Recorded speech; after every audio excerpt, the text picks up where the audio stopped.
एमती भद्रक पुलिस जानी पार नथुला एते बड़ गो माफिया भद्रक जिल्लार सक्रिय भाव गो तस्करी करुला दीर्घ दिन है करुला। लज्जार विषय आम भद्रकवासी हिसाब से आमको लज्जा लगुच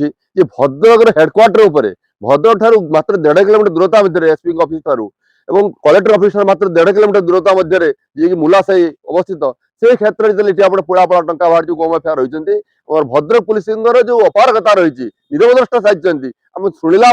लज्जा लगुच भद्रक पुलिस किसी करें ना केन्दुझर पुलिस आसिले केन्दुझर पुलिस आसी रेड करमको भद्रक बासिंदा बोली जो आम कह बुद्धिजीवी आमको कहवाक लज्जा लगुच जो राजनेता माने से माने कौन करुले बोली सी ये कौन देखी पारा जानी पारा नहीं निश्चय रूपे आपंकर पुलिस संपूर्ति थी पारे आपंकर सरकारी ऑफिसर प्रोत्साहन थी पारे ना एत बड़ कांड करें भद्रक एते बड़ गो माफिया जे सारा ओडिशा रे जने चर्चित गो माफिया घर भद्रक जिले में यही गो माफिया निर्देश रे सारा ओडिशा रे गोरु कारबार करा जाउतला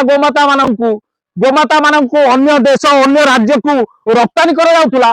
ये गोरक्षक माने जानी पारलेनी ए पुलिस मध्य जानी पारलानी जे केउंझर पुलिस आसी एते बड़ माफिया को भद्रक रे धरिबो भद्रक पुलिस कौन करुच्ची ये गोटे बड़ प्रश्नवाची सृष्टि होती बुद्धिजीवी महल में।